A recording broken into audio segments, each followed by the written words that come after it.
Tantos lugares tan bonitos en esta casa para grabar este video y me vengo a sentar al suelo. De verdad que no puedo evitarlo. Bueno, lo prometido es deuda. Hace unos días yo dejé en mi Instagram pues una ronda de preguntas para responder por Instagram, pero es que al final las preguntas eran tan interesantes y las respuestas que quería dar pues tan largas que les propuse hacer un video de YouTube en vez de dejarlo solo en Instagram, así que aquí estamos. Son un montón de preguntas, hay algunas que se repiten, así que no contestaré a todas individualmente. Mientras toque el tema, supongo que la persona que haya hecho una pregunta similar espero que se dé por aludida. Y vamos directo al grano porque son muchas preguntas. ¿De qué manera describirías las diferencias entre la comunicación neurodivergente versus la lista? La verdad es que la comunicación neurodivergente y neurotípica muchas veces parecen realmente dos idiomas distintos. La comunicación neurodivergente suele ser más directa, más literal, y los neurotípicos suelen hablar en capas, con sobresentidos, entre líneas. Y no es que una sea mejor que la otra, pero evidentemente chocan. Puede generar malentendidos y conflictos. Por ejemplo, una persona neurotípica te puede decir: ¿puedes bajar el volumen? Y espera realmente no que bajes el volumen, sino que quites por completo aquello que está haciendo ruido y le molesta. Y una persona neurodivergente, al otro lado de esa conversación, tú le dices: ¿puedes bajar el volumen? Y te va a decir sí, y bajarás solo el volumen. Pues estos niveles y estas capas implícitas dentro de la comunicación neurotípica, muchas personas con cerebros altamente literales pues no lo entienden en esas capas. Capacitismo y dinero siendo autista. El capacitismo nos afecta en el día a día, pero cuando hablamos de dinero, empleo e independencia, el impacto es brutal. Muchas personas autistas tienen problemas para encontrar y mantener un trabajo estable. Y yo honestamente creo que el problema empieza desde la entrevista, porque en las entrevistas de trabajo en realidad siento que se valoran mucho más las habilidades sociales que las capacidades de la persona y el conocimiento que realmente tiene la persona. Los entornos de trabajo son sensorialmente agresivos. Hay muchos estereotipos que lamentablemente también nos juegan en contra. Por ejemplo, si eres un perfil de altas capacidades y autista, también se te exige porque tú en teoría tienes que estar por encima, ¿no? Tú sabes más, tú puedes más. Y esto no tiene por qué ser así. Como si la inteligencia compensara la falta de accesibilidad. El mundo laboral necesita cambios estructurales, pero sobre este tema hablaremos en profundidad en mi próximo video. Espero que mi pelo no los distraiga mucho, pero hay mucho viento hoy. Neurodivergente en familia disfuncional, sin apoyo ni reconocimiento, salir solos al mundo. Crecer en una familia que no te entiende o incluso invalida tu neurodivergencia ya es un doble reto en sí mismo. Primero, porque creo que pasas gran parte de tu vida pensando que el problema eres tú. Y segundo, porque al salir al mundo tienes que reconstruirte desde cero, sin una base de apoyo. Muchas personas que crecen así desarrollan un masking tan profundo y tan extremo, es decir, aparentan ser neurotípicos, pero es por supervivencia. Lamentablemente esto ya sabemos que no viene gratis, que viene con un costo muy elevado de ansiedad, de burnout, de cansancio extremo, de otros problemas de salud mental y hasta desconexión con la propia identidad cuando desarrollas desórdenes disociativos. Aquí creo que mi consejo más grande es intentar buscar comunidad. Encuentra, aunque sea en redes, en grupos de apoyo, en amistades. Rodéate bien de información y de personas que te validen, aunque sea allá afuera o aunque sea digitalmente. Yo sé que parece difícil, pero sí que se pueden encontrar espacios donde no tengas que fingir ser nadie más. ¿Qué rol juegan los papás y hermanos con un TEA en la familia? Consejos. El rol de la familia puede ser clave para que una persona autista crezca con confianza, o al contrario, para que pase años sintiéndose incomprendido. Lo más importante que pueden hacer los familiares es informarse, aceptar la forma particular de ser autista de su familiar. Esto significa no forzarlo a socializar cuando no quiere, respetar sus sensibilidades sensoriales y entender que su comunicación puede ser diferente. Estas diferencias son válidas. Si hay un niño autista en la familia, en lugar de decirle tienes que mirar a los ojos cuando hablas con alguien, podemos aprender a decirle está bien si prefieres mirar a otro lado mientras hablas con alguien. Son pequeños cambios que hacen una gran diferencia. ¿Por qué a los autistas nos fascinan los números? Creo que es una generalización muy grande, no creo que a todos los autistas nos fascinen los números, pero sí que puedo ver por qué se podría generalizar así. Es decir, al final los números son predecibles, son lógicos, son estructurados, son objetivos, tienen patrones claros. Y a nosotros nos encanta la detección de patrones. Y al final, en un mundo lleno de caos, de información, pues los números ofrecen algo de estabilidad. También hay personas autistas con sinestesia, o sea que al final ven los números como formas y colores, haciéndolos todavía más interesantes. ¿Qué hacer cuando te descartan el diagnóstico pero sigues pensando que pueda ser divergente? Pues número 1, el autodiagnóstico es válido. Muchas evaluaciones siguen usando criterios anticuados y criterios basados en modelos masculinos. Si eres mujer, difícilmente vas a cumplir con estos criterios. Si sientes que la información sobre neurodivergencia aún así sigue encajando contigo, sigue investigando y sigue buscando un profesional actualizado y especializado en el tipo de perfil complejo que puedas tener. Y si estás sintiendo ciertas dificultades dificultades en el día a día, que son las razones por la cual tú te identificas con X neurodivergencia, aunque no tengas el papel que te confirme esa neurodivergencia, tú puedes tomar medidas y empezar a tener acomodaciones. No necesitas un diagnóstico oficial de autismo para ponerte canceladores de ruido si te molestan los ruidos. ¿Me explico? Evidentemente, yo soy partidaria de que tener un diagnóstico te ayuda a encontrar todas estas respuestas y a hacer más fáciles estas acomodaciones, poder explicárselas a los demás porque tienen un nombre y es parte de tu identidad, pero el autodiagnóstico es válido y si tú te autoidentificas como una persona autista y tienes ciertas dificultades, haz las acomodaciones que necesites para estar mejor, más allá de si el psicólogo con el que fuiste tuvo la capacidad de verlo o no. Dislexia en altas capacidades. Se me da de maravilla la escritura, pero siento apagones. Yo creo que eso puede venir conectado con un poco con el pensamiento profundo y la fatiga cognitiva. Las personas con altas capacidades solemos procesar la información de manera muy rápida, pero si hay dislexia, la lectura y la escritura pueden consumir muchísima energía, causando esos apagones. A lo mejor puedes buscar maneras alternativas de seguir escribiendo sin necesariamente caer en esos apagones, como herramientas de dictado de voz, cambiar la tipografía a una más amigable para la dislexia o escribir en intervalos cortos. Y si estos apagones los sientes fuera de la escritura también, a lo mejor sería interesante buscar alguna otra neurodivergencia que venga de la mano de apagones. Sensibilidad sensorial versus reactividad. La sensibilidad sensorial es la intensidad con la que recibimos los estímulos, como las luces, los sonidos, las texturas. Y la reactividad es cómo respondemos a ellos. Las personas autistas, por ejemplo, somos ambas. Somos más sensibles a muchas cosas, pero también podemos ser bastante más reactivos a ellas. Dos personas son hipersensibles al ruido, pero en un momento determinado una se queda en silencio aguantándolo y otra se tapa los oídos, se va del lugar. Hipersensibles son ambas, pero una está teniendo una mayor reacción que la otra. Los problemas sensoriales guardan relación con la forma de procesar información y la sobrecarga tienen todo que ver. El cerebro neurodivergente, ya por definición la neurodivergencia es eso, un crecimiento atípico, una divergencia de lo que se considera típico. El procesamiento no es el típico y suele ser un procesamiento más intenso y con menos filtros. Entonces, cuando sumamos estímulos sensoriales externos fuertes, el sistema se satura más rápido, llevando a shutdowns, meltdowns sostenidos en el tiempo, burnouts, fatiga, sobrecargas. Por eso manejar el entorno sensorial es clave para regularnos. ¿Cómo explicarle a un neurotípico la sensibilidad al ruido? Ponle un ejemplo extremo. Yo una vez compartí un TikTok que me encontré por ahí, a ver si lo encuentro y lo puedo poner aquí, donde se ponían varios sonidos simultáneos en un volumen elevado a la vez para intentar demostrar a los neurotípicos cómo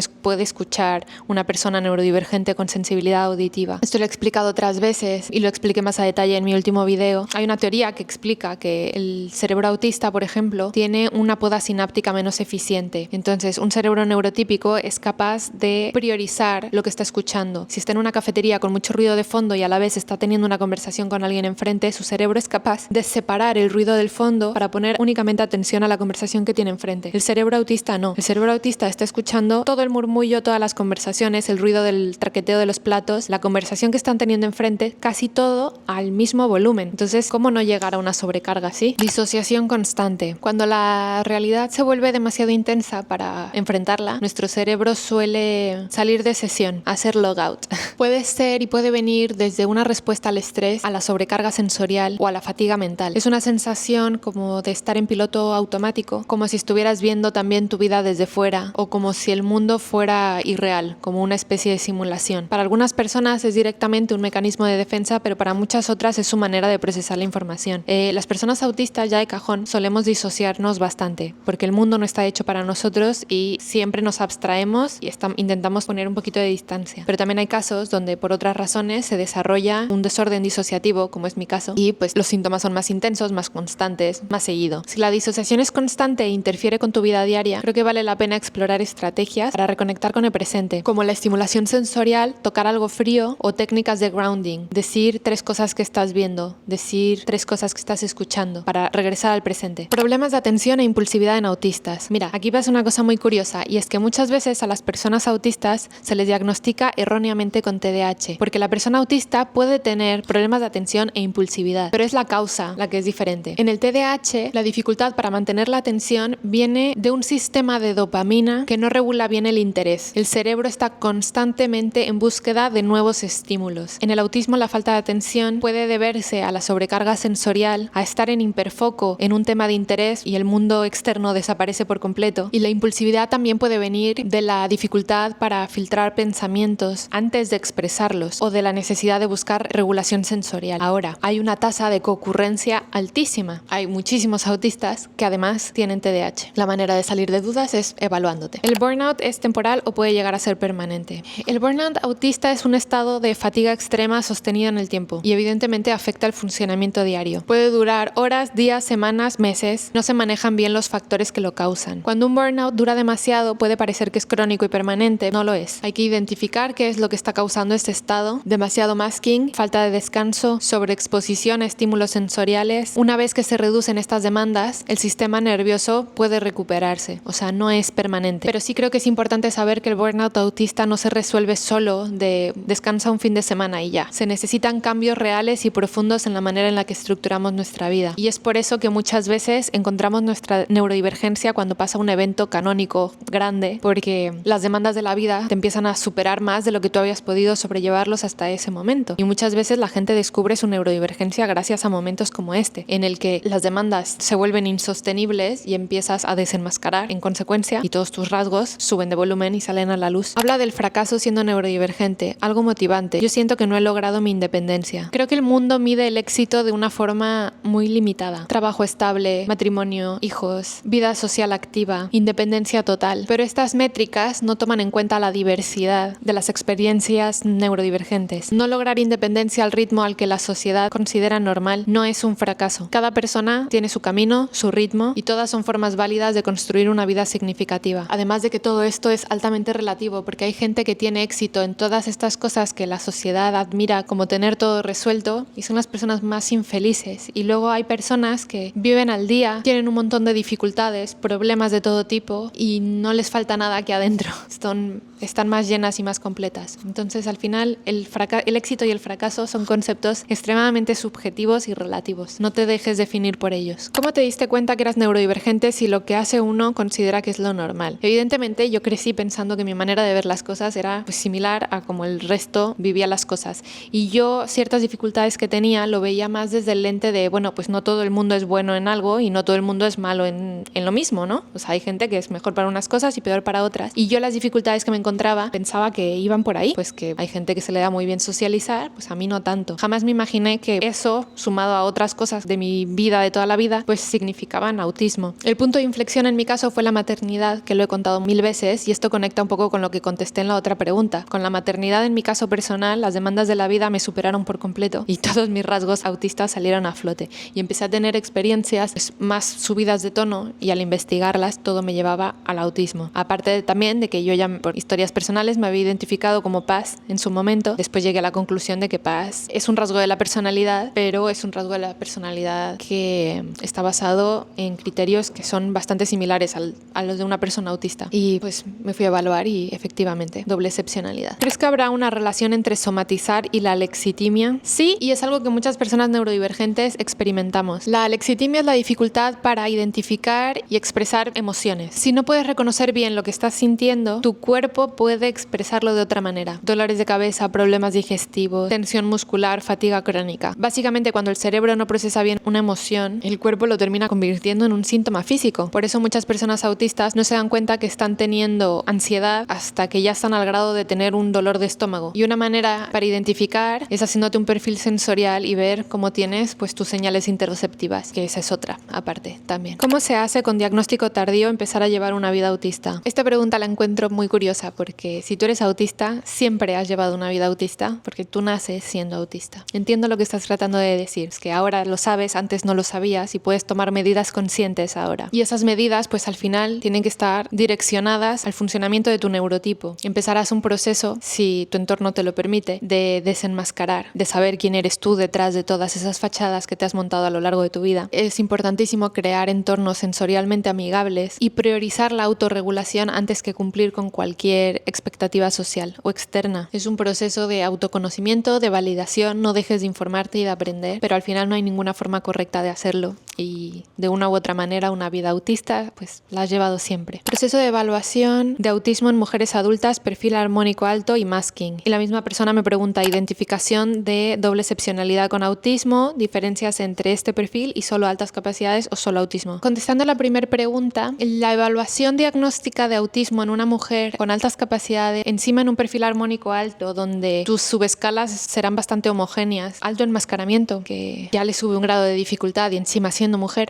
Es complicado porque muchas de estas evaluaciones, los criterios, están basados en un modelo basado en hombre. Entonces ya de ahí no vas a representar lo que se espera. Y encima tus altas capacidades van a tener la capacidad de compensar muchas de las dificultades que vendrían asociadas a tu autismo en caso de que lo seas. Aquí lo más importante es hacer un diagnóstico diferencial donde el profesional pueda ver que los rasgos con los que te identificas vengan genuinamente del autismo y que no vengan de un TDAH o de alguna otra cosa que tenga rasgos similares. Es muy importante detectar la intensidad con la que se presentan, pero tiene que ser un ojo muy entrenado que sepa hilar fino, que esté especializado en el perfil femenino del autismo, que evalúe tomando muy en cuenta la historia de tu vida y no solo las conductas visibles. Y en la otra pregunta, donde me preguntas las diferencias entre la doble excepcionalidad de altas capacidades con autismo y las diferencias entre este perfil y solo altas capacidades o solo autismo, esto es complicado porque tienen muchos rasgos en común y cuando eres los dos, tus altas capacidades pueden esconder tu autismo o viceversa, tu autismo esconder tus capacidades y tu potencial. Pero es que el origen de ciertos de estos rasgos, a pesar de que el resultado pueda interpretarse de manera similar, el origen de estos rasgos es muy distinto y al final cada uno tiene sus criterios diagnósticos y pues hay que ver con cuáles encajan y cuáles no. Por ejemplo, en un perfil de doble excepcionalidad de altas capacidades con autismo, la persona puede tener un pensamiento súper profundo, no convencional y una tendencia a hiperfocalizarse en temas muy complejos. Pero también te puedes encontrar con una diferencia enorme entre tu potencial intelectual y tus funciones ejecutivas, causando un enorme nivel de frustración porque la persona sabe perfectamente lo que quiere hacer y su cerebro y su cuerpo no lo acompañan. También me gustaría añadir que aunque tienen muchos rasgos muy similares o que se pueden interpretar de manera muy similar, el autismo en particular tiene criterios diagnósticos bastante concretos. Entonces, para que se diagnostique con autismo, estos rasgos se tienen que presentar de manera relativamente intensa, aunque estén enmascarados. Porque tú, por ejemplo, con los problemas sociales y de reciprocidad socioemocional, tú puedes aparentar poder mantener una conversación perfectamente, puedes aparentar estar cómoda enfrente de alguien, pero tú sabes que aquí dentro estás analizando, ya trajiste de casa ensayada la conversación, tienes conflictos y la conversación se sale de tus planes. Una persona que no es autista no pasa por este proceso mental y no sufre por ello. Entonces, repito lo que dije contestando a la primera pregunta, hay que encontrar un profesional que sepa hilar fino y que sepa identificar cuando convergen todos estos factores, que mujer de perfil armónico alto, y entiendo que si estás haciendo estas preguntas es porque estás buscando saber si también eres autista, pues hay que saber hilar muy fino. Masking, stimming en TEA, TDAH y TLP igual a desregulación emocional. Aunque estos tres factores están presentes en los tres, el origen viene de lugares diferentes. El masking en autismo al final es un mecanismo, una herramienta para intentar encajar socialmente. En TDAH y TLP también puede darse, pero creo que está un poco más relacionado a la regulación emocional y a esa impulsividad. El stimming está presente tanto en autismo como en TDAH, pero creo que en el TDAH va más ligada a la hiperactividad. En cambio, en el autismo es un mecanismo de regulación sensorial y emocional. Y no estoy segura si en el TLP también se manifieste de manera como de regulación emocional. Ya el concepto de regulación emocional, como tal que me preguntas, creo que se da en los tres, pero con diferencias. Porque volvemos a lo mismo. En el autismo se puede dar por desregulación sensorial o cognitiva. En el TDAH, quizá la dificultad de regular ciertos impulsos, y en el TLP por la intensidad emocional, la sensibilidad al rechazo. Altas capacidades y similitudes con TDAH. Te voy a poner una foto aquí donde te juntan las similitudes, en donde convergen las altas capacidades, el TDAH y el autismo, lo que tienen en común y lo que son particulares de cada una. Pero en mi caso personal, por ejemplo, yo estaba casi segura que yo iba a tener TDAH por mi hiperactividad e impulsividad que tengo de toda la vida. Hiperactividad motora, quizá más de niña, pero de adulta 100% mental. Y pues la persona que me evaluó llegó a la conclusión de que no, por un lado porque no pasé el punto de corte de ninguna de las pruebas, aunque yo también después, volviendo a leer las preguntas, no sé si quizá tuve un entendimiento demasiado literal de las preguntas y no contesté realmente lo que tendría que haber contestado. O sea, mi interpretación no es lo que es. Y por otro lado, me dijo que no podía tener TDAH porque mi velocidad de procesamiento era muy alta y el TDAH no es compatible con una velocidad de procesamiento alta, y que mi impulsividad y mi hiperactividad se explicarían simplemente por mi alto coeficiente intelectual. Así que, según lo que me explicó esta psicóloga, pues ahí van dos rasgos que convergen. La hiperactividad y la impulsividad son claros rasgos de TDAH, pero en mi caso, que se supone que no tengo, pues se explican por un alto coeficiente intelectual. Ahí hay una convergencia. ¿Qué tal va el unmasking?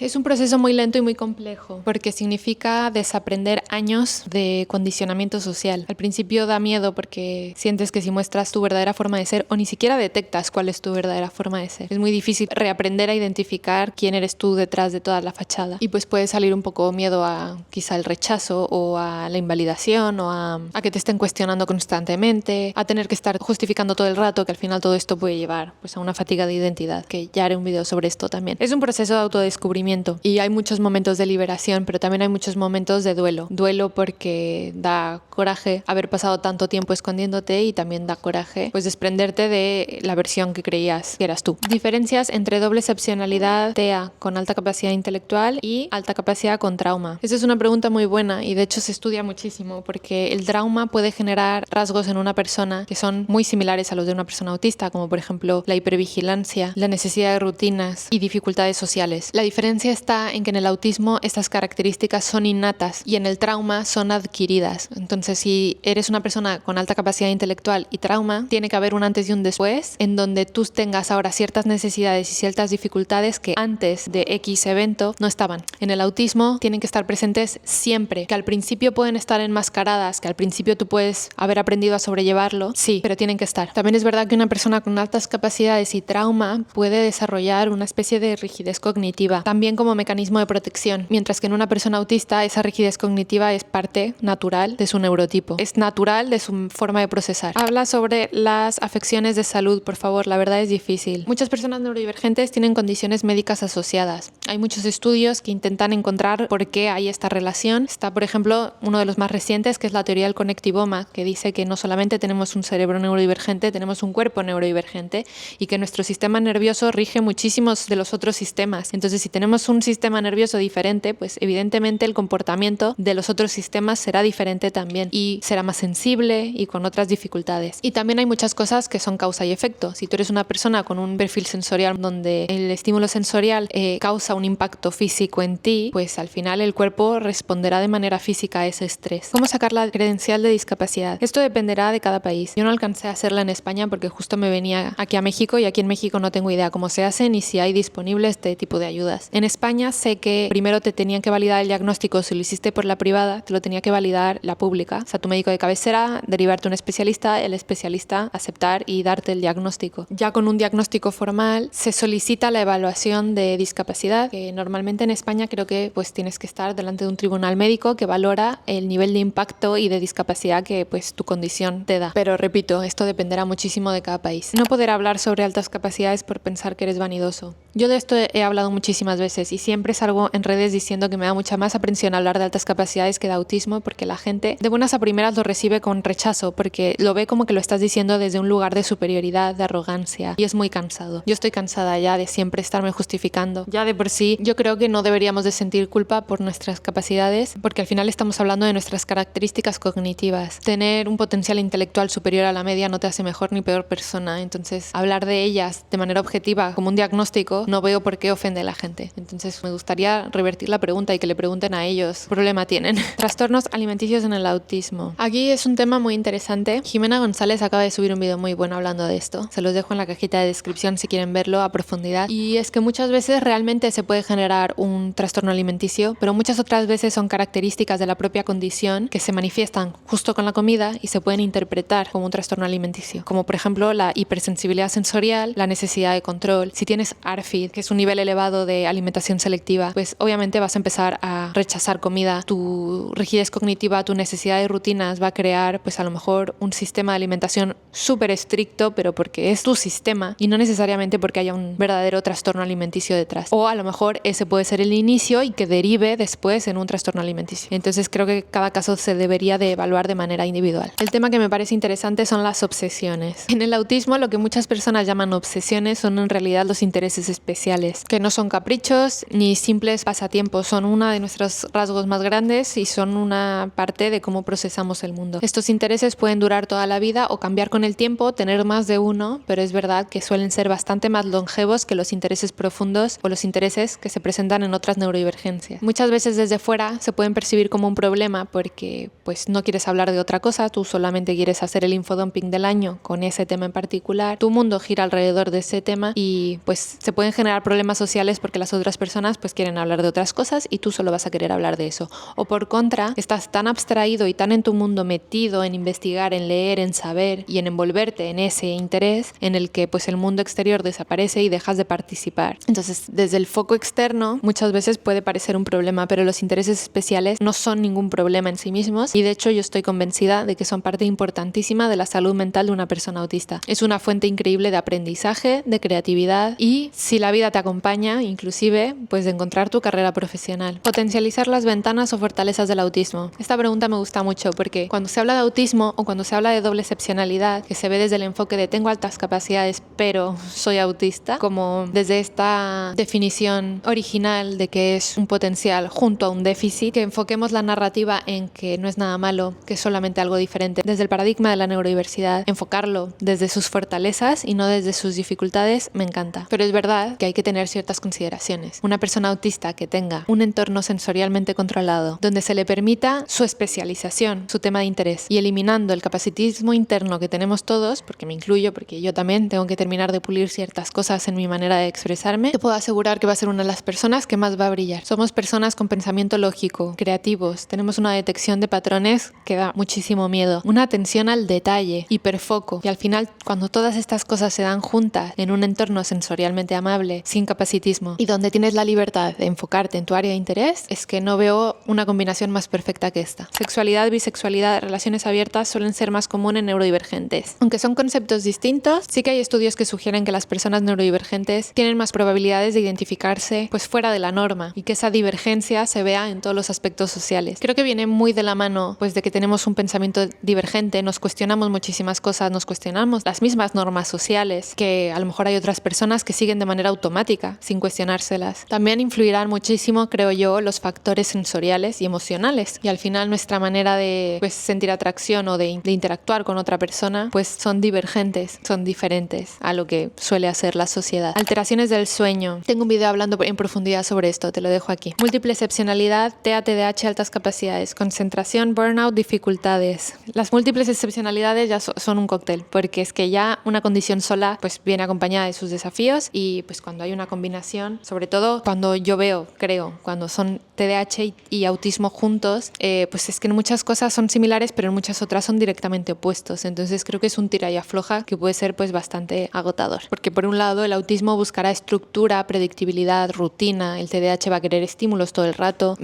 Son cosas contradictorias. Entonces tener las dos necesidades al mismo tiempo en un mismo cerebro, quizá las consecuencias pueden llegar más rápido y más fuerte, como un burnout, pero como en todo hay que encontrar un equilibrio. Tema justicia, ¿cómo se siente? ¿Cómo afrontarla? ¿Afrontarla sí o no? Consecuencias de afrontarla. Yo muchas veces la siento como, esto va a sonar un poco como que mis rasgos TOC van a estar hablando, pero lo siento como que algo está fuera de lugar, y es que no puedo estar tranquila de nuevo hasta que eso esté en su sitio. Y esto es muy cansado porque lamentablemente el mundo no funciona de una manera justa. Entonces tú sientes esta injusticia de manera física. Es un nivel de intensidad bastante fuerte. Y yo creo que sobre decidir si afrontarla o no, pues dependerá del contexto de tu situación, de las ganas y de la energía que tengas. Porque yo hay muchas veces que puedo reaccionar de manera física a una injusticia, pero a la vez no tener la energía para levantar el dedo izquierdo, entonces me quedo callada. Y muchas otras, todo lo contrario, y me meto y hablo más de lo normal. Gracias a Jimena y a ti, hoy he recibido mi diagnóstico de autismo a los 23 años. Me alegró mucho haber sido parte de que encontraras las respuestas que estabas buscando. Cuestionamientos a tu neurodivergencia. Me ha pasado que me dicen que soy poco autista todo el rato, sobre todo siendo pues una cara en redes sociales. Me expongo a toda clase de comentarios y por suerte la gran mayoría son mensajes bellísimos, pero recibo constantemente mensajes cuestionando mi autismo, mi neurodivergencia en general, incluso de profesionales. Difícil de creer, pero... ¿Has hablado de los autodiagnósticos? No, todavía no. Pero hablando de Jimena, ella también tiene un video muy bonito hablando de esto. Probabilidades de tener hijos TEA en los diversos grados de apoyo y comorbilidades extra. El autismo tiene un componente genético bastante grande, entonces si un padre es autista, las probabilidades de que alguno de sus hijos lo sea también son bastante más altas, pero hay muchos factores que se tienen que tener en cuenta y también todavía se sabe relativamente poco. Entonces, como no hay un biomarcador que podamos decir es que la cosa va exactamente por aquí, tampoco se puede saber exactamente cómo y cuándo se va a heredar. Entonces, por lo menos yo, desde mi ignorancia y desconocimiento, no te puedo contestar con ciencia cierta, pero es que no se sabe a ciencia cierta. Sobre las comorbilidades, bueno, pues eso dependerá también pues de la carga genética que haya. Si alguno de los padres además tiene TDAH o tiene altas capacidades o es disléxico, pues obviamente las probabilidades de que alguno de los hijos salga con alguna combinación de todo esto pues es bastante más alta que 2 padres neurotípicos que salga un hijo neurodivergente. No es imposible, evidentemente, pero las probabilidades serán más bajas. Habla sobre tu adolescencia, el instituto y relaciones sociales. Si buscas al principio de mi TikTok o de mi Instagram, tengo un video hablando de esto, pero en resumen, al final la adolescencia creo que es una etapa de la vida donde las ganas de encajar y de pertenecer son bastante más grandes. Entonces creo que es la época de mi vida donde más masking he hecho. Yo tuve la fortuna de crecer desde muy pequeña con las mismas personas, entonces al final pues no sufrí de muchos cambios y de tener que aprender a hacer amigos nuevos y así. Sí que fui cambiando de grupitos a lo largo de mi vida. Casi siempre me llevé mejor como de una en una, amigas de una en una más que de grupos grandes. Pero sí creo que fue una etapa de mi vida con mucho masking. Trabajo en neurodivergencia, lo veo todo un reto tal y como está configurado el sistema. Totalmente. Pero como ya he dicho, ese es justo el siguiente video, así que atentos. Tricotilomania, creo que lo pronuncié un poco como se dice en inglés. Ahora no estoy segura, porque en inglés es tricotilomania. ¿Tricotilomanía en español? Corríjanme en comentarios. Para los que no sepan, es cuando la gente se arranca de manera compulsiva el pelo. Poniéndome solo esa palabra, no sé si quieres que hable en profundidad de este tema, pero la verdad es que no controlo de este tema como para hablar en profundidad de él. Cosas que has cambiado, adaptado de tu vida después del diagnóstico. Pues así en resumen, voy a intentar ir un poquito más rápido porque llevo 62 minutos grabando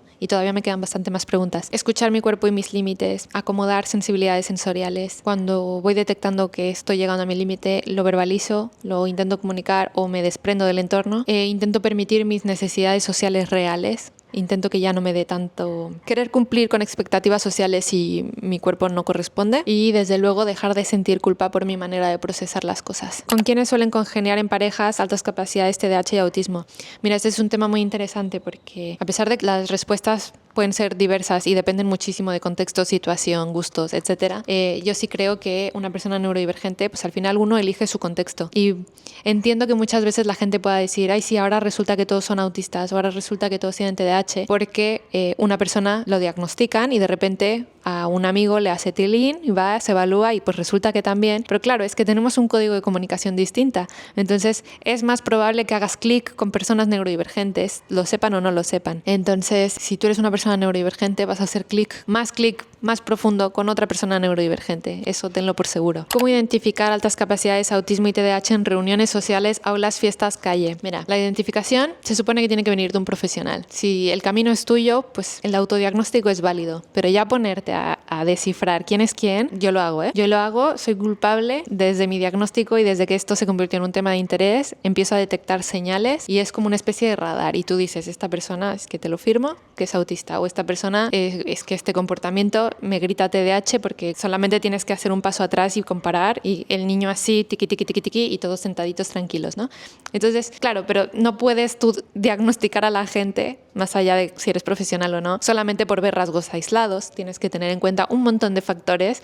Entonces no te puedo dar ningún tip para que puedas diagnosticar a la gente, porque el diagnóstico oficial lo hace un profesional. Pero entiendo que, sobre todo si eres autista, que no lo sé, que tu detección de patrones vaya juntando 1 más 1 más 1 más 1 y llegues a tus conclusiones. Menstruación en neurodivergencias, no sé exactamente cuál es la pregunta que me estás diciendo, pero entiendo que vendrá acompañado de los síntomas de la menstruación cuando eres neurodivergente, y muchas veces estos síntomas, si están muy subidos de tono, pueden ser síndrome disfórico premenstrual, y también tengo un video hablando sobre esto en profundidad. Sobre el mutismo selectivo, de niño no hablaba en el cole y si lo hacía era muy bajito. El mutismo selectivo es una condición en la que una persona puede hablar en ciertos entornos y en otros siente como un bloqueo. Esto es precisamente uno de los rasgos que se subieron de tono con mi maternidad, que me hizo buscar mi diagnóstico. En el autismo esto puede estar asociado a la ansiedad social y a la dificultad de procesar el entorno, pero a mí no me gusta utilizar el término mutismo selectivo porque da a entender como que la persona elige no hablar, y no es así. Es mejor decir mutismo situacional, porque la persona no puede hablar, o sea, su cerebro está bloqueado y no tiene la capacidad de hacerlo en ese momento. Experiencias sobre la amistad, mundo laboral o académico y neurodivergencias. Por la parte del mundo laboral y académico ya lo hablaré en el próximo video. Sobre la amistad, como ya he dicho antes, a lo largo de mi vida fui de una en una o de dos en dos, grupitos pequeños, fui cambiando mucho de grupo, me tuvieron que cambiar de escuela por bullying desde muy pequeña.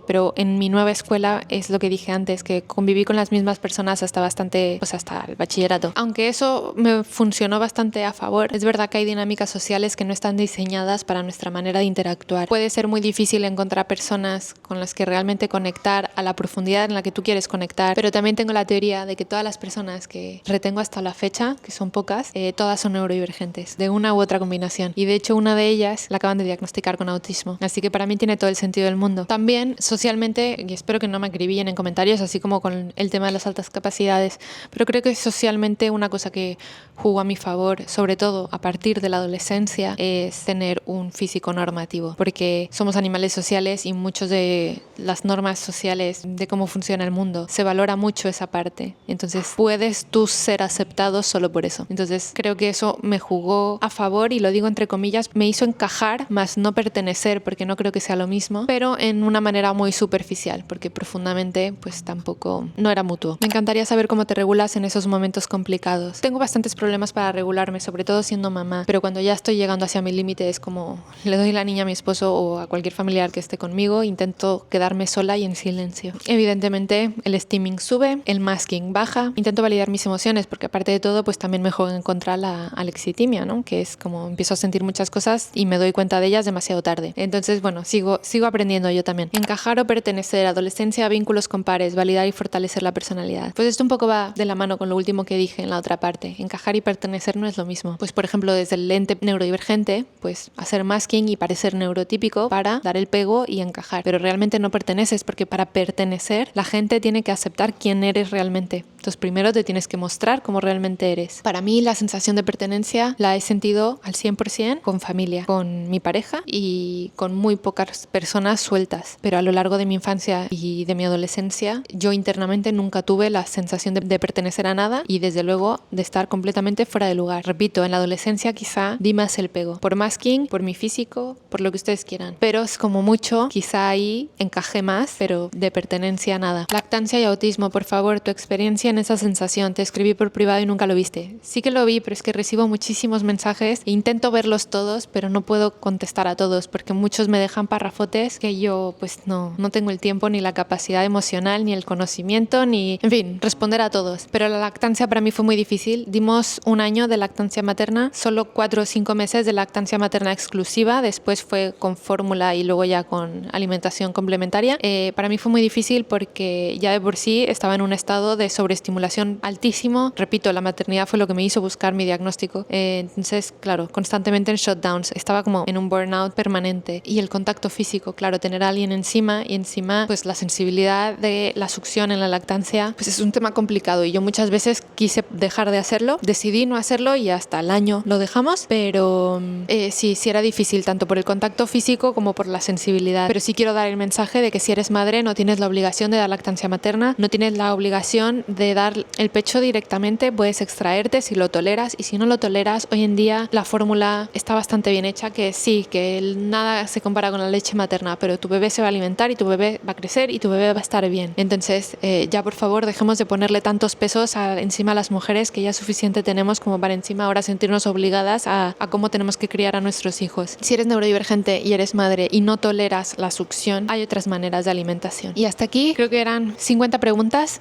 algunas las he dejado fuera porque, repito, eran como la misma pregunta formulada de manera diferente o literalmente la misma pregunta. Espero que no haya quedado un vídeo muy largo. Como ya he dicho antes, el próximo vídeo hablaremos sobre neurodivergencias y la vida laboral, y espero que este vídeo te haya gustado, es diferente. Si les gusta, díganmelo en los comentarios para que podamos hacer esta dinámica más seguido, quizá no tan larga, o bueno, eso ya me lo dirán ustedes. Denle like, compartan y nos vemos en el próximo vídeo.